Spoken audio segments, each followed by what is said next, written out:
Kronologi kerusuhan di Dogiai, Papua, bangunan dibakar dan 4 orang hilang.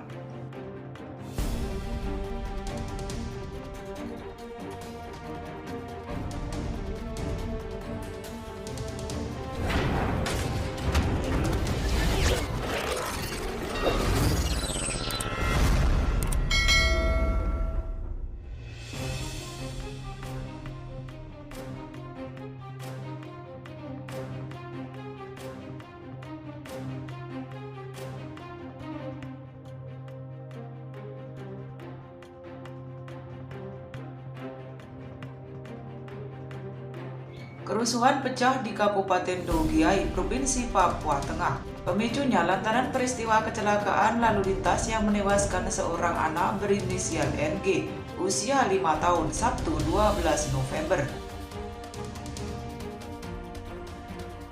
Buntut kecelakaan itu meluas, sekelompok warga membakar truk yang diduga menabrak korban. Aksi anarki berlanjut penyerangan dan pembakaran bangunan kantor pemerintahan dan indekos 4 pintu di Kampung Mawa. Selain itu, akibat peristiwa main hakim sendiri, 4 warga hilang. Dari laporan terungkap ada seorang ibu dengan 2 anaknya dan seorang lainnya yang dilaporkan hilang oleh keluarga, kata Kabid Humas Polda Papua Kombes Ahmad Kamal di Jayapura, Minggu 14 November.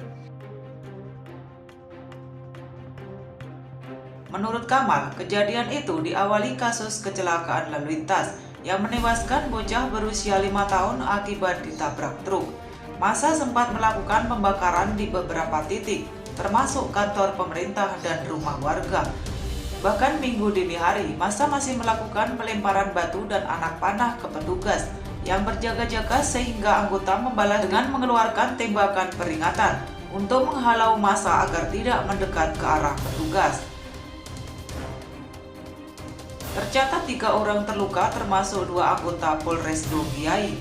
Belum bisa dipastikan berapa besar kerugian akibat amuk massa karena rumah warga yang dibakar sekitar 80-an rumah retak dan 2 truk, lanjut Kamal.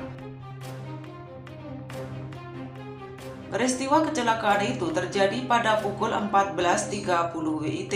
Massa langsung membakar truk yang menabrak bocah itu. Selain itu, truk yang berada di belakangnya juga dibakar. Bahkan massa berupaya masuk ke Polres Dogiai untuk mengambil supir truk namun berhasil dihalangi, terangnya. Dia melanjutkan, massa dari Kampung Mawa dan Kamus Selatan memaksa masuk ke pasar Ikebo, namun dihalangi aparat keamanan karena diduga hendak membakar pasar itu. Aparat keamanan terpaksa melepaskan tembakan gas air mata dan saat itu berjaga-jaga di dalam kota. Saat ini sopir truk yang diduga menabrak balita, KM, dan seorang korban pembacokan yang dilakukan massa telah dievakuasi ke Mapolres Dogiai.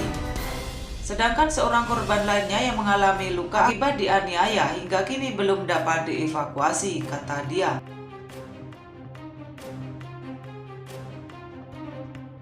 Saat ini situasi di Dogiai berangsur-angsur kondusif, namun anggota masih bersiaga terutama di sejumlah wilayah yang dianggap rawan.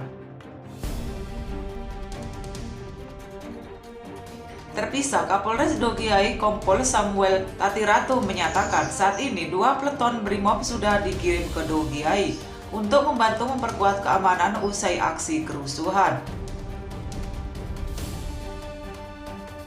Total kerusakan saat kerusuhan itu adalah sekitar 82 rumah peta dan 6 kantor dibakar, yakni kantor BKD, Inspektorat Daerah, Dukcapil, Dinas Lingkungan Hidup, BPNK, dan kantor keuangan.